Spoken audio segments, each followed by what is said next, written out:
स्वागत है आपका हमारे चैनल में। बात बहुत पहले की है। एक बार रमेसर काका अपने बेटे से मिलने लखनऊ गए हुए थे। वे शाम को लगभग 4 बजे लखनऊ से ट्रेन पकड़कर मकरेड़ा के लिए रवाना हुए। मकरेड़ा पहुंचने में रात के करीब 10 बज गए।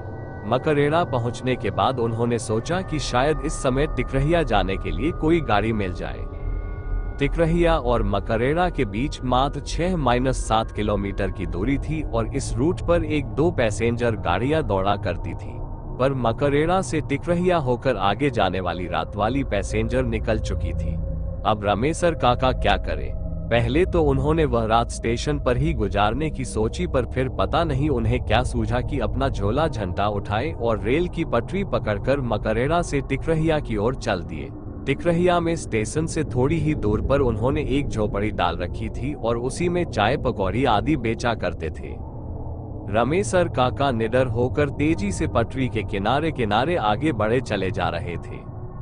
उन्हें तो देर सबेर पैदल ही पटरियों से होकर इधर उधर आने जाने की आदत थी। अस्तु उस काली रात में भी वे तेजी से ऐसे बढ़े चले जा रहे थे जैसे दिन का प्रकाश हो।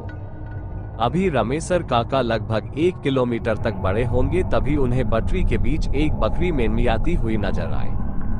उन्होंने पास जाकर देखा तो एक बकरी जिसके गले में पगहा बंधा था और वह पगहा पटरी के बीच में फंस गया था। पहले तो रमेसर काका के दिमाग में ये बात आई कि आखिर इतनी रात को ये बकरी यहाँ कैसे आ गई, और अगर कोई लेकर आया था तो इसे छोड़कर क्यों चला गया। खैर, रमेसर काका ने और अपने दिमाग पर जोर न डालते हुए उस बकरी के फंसे पगहे को निकालने की कोशिश शुरू कर दी। पर पगहा इस तरह से फंसा हुआ था कि निकलने का नाम ही नहीं ले रहा था। इसी दौरान उस लाइन से होकर एक मालगाड़ी धीरे गति से आगे बढ़ रही थी। रमेसर काका उस बकरी के पगहे को निकालने में इतने मशगूल थे कि उन्हें आती हुई ना मालगाड़ी की सुध थी और ना ही उन्हें उसकी आवाज सुनाई दे रही थी। धीरे धीरे वह मालगाड़ी रमेसर काका के काफी करीब आ गई। अरे यह क्या! अब जाकर रमेसर काका को मालगाड़ी का आभास हुआ और वे कूदकर पटरी पर से हटना चाहे, पर यह क्या, वे जो कूदकर भागना चाहे त्यों ही उस बकरी ने विकराल रूप पकड़ लिया। ऐसा लगता था कि बकरी के रूप में कोई दैत्य है। अब तो रमेसर काका थोड़ा डर भी गए और उस बकरी ने भागते रमेसर काका की धोती ही मुंह में दबाकर पटरी की ओर खींचने लगी। अब रमेसर काका एकदम से असहाय हो गए थे और पसीने से पूरी तरह भीग भी गए थे। अब वह मालगाड़ी और भी करीब आ गई थी। ऐसा लगता था कि अब उनका जीवन नहीं बचेगा। मौत एकदम से उनके सर पर खड़ी नजर आ रही थी। उनका धैर्य और बल भी जवाब देने लगे थे और वे न चाहते हुए भी पटरी की ओर खींचे चले जा रहे थे। अचानक कुछ ऐसा घटा जो रमेसर काका की समझ से परे था। अचानक एक 15-16 साल की सुंदर कन्या प्रकट हो गई और देखते ही देखते उसने उस बकरी के मुंह से रमेसर काका की धोती छुड़ाने लगी। अब तो वहां का दृश्य बहुत ही भयंकर हो गया था। रमेसर काका पूरी तरह से डरे सहमे थे, पर इस किशोरी के आने से उन्हें थोड़ी राहत मिली थी। अब मालगाड़ी लगभग 10 मीटर की दूरी पर आ गई थी। अब तो उस बकरी और उस किशोरी की लड़ाई और भी भयंकर हो गई थी। अचानक उस किशोरी ने बकरी के मुंह से धोती को छुड़ाने में सफल हुई और तेजी से रमेसर काका को धक्का दे दी। अब रमेसर काका पटरी से थोड़ी दूर जाकर गिर गए थे। वे गिरे गिरे अपने पास से मालगाड़ी को गुजरते हुए देख रहे थे और साथ ही यह भी कि पटरी पर अभी भी उस बकरी और किशोरी में भयंकर लड़ाई चल ही रही है। रमेसर काका अचानक एकदम से डर गए। उनके डरने का कारण ये था कि अभी तक तो वे केवल उन दोनों की लड़ाई और गुजरती हुई मालगाड़ी को देख रहे थे, पर उन्होंने इस बात पर ध्यान नहीं दिया था कि वह बकरी और किशोरी उसी पटरी पर लड़ रहे हैं जिस पर से मालगाड़ी गुजर रही है। पर इन दोनों को इससे कोई फर्क नहीं पड़ रहा था और ना ही वे दोनों मालगाड़ी के पहियों के नीचे आ रहे थे, और कभी कभी नीचे भी आते तो भी कोई फर्क नहीं पड़ता। अब तो रमेसर काका एकदम से पीले पड़ गए, पर उन्हें इस बहादुर भूतनी लड़की के बारे में पता था। उन्होंने कई लोगों से इस बहादुर भूतनी के किस्से सुन चुके थे जो रेलवे लाइन के आसपास मुसीबत में पड़े लोगों, जानवरों आदि की जान बचाती रहती थी। अब मालगाड़ी गुजर चुकी थी, पर उन दोनों की लड़ाई अभी भी जारी थी। अचानक लड़की ने कसकर उस बकरी के पगहे को उसके गले में लपेटकर खींचना शुरू किया। ऐसा लगा कि उस बकरी का गला पूरी तरह से दब गया और वह एक भयंकर आवाज में मेनमियाई। लड़की को पता नहीं क्या सूझा कि उसने उसका पगाहा छोड़ दिया। पगाहा छोड़ते ही वो बकरी मेनमियाते हुए पता नहीं कहां गायब हो गई। अब वो लड़की धीरे धीरे रमेसर काका की ओर बढ़ने लगी।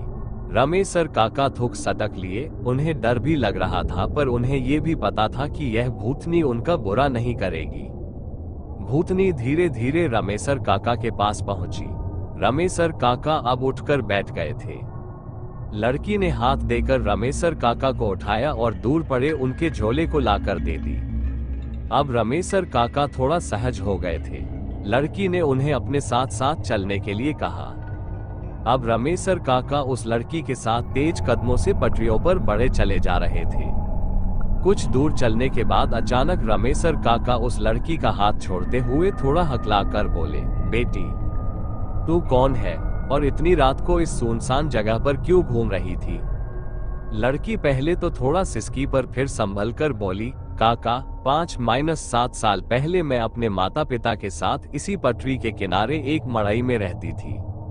मेरे माता पिता छोटे मोटे काम करके गुजारा करते थे। मैं बकरियों को चराने का काम करती थी। अचानक एक दिन मेरे इसी बकरी, जो मुझसे लड़ रही थी, का पैर पटरी में फंस गया। तभी एक ट्रेन भी आ गई। मैंने उसे बचाने की बहुत कोशिश की और इस कोशिश में इस बकरी के साथ मैं भी भगवान को प्यारी हो गई। इतना कहने के बाद वह किशोरी फूट फूट कर रोने लगी। अब रमेसर काका की हिम्मत थोड़ी बढ़ी और उन्होंने प्रेम से उस किशोरी के सर पर अपना हाथ रख दिया। किशोरी थोड़ी शांत हो गई। कुछ देर चुप्पी छाए रही। फिर रमेसर काका ने पूछा कि बेटी, पर वह बकरी मुझे मारना क्यों चाहती थी?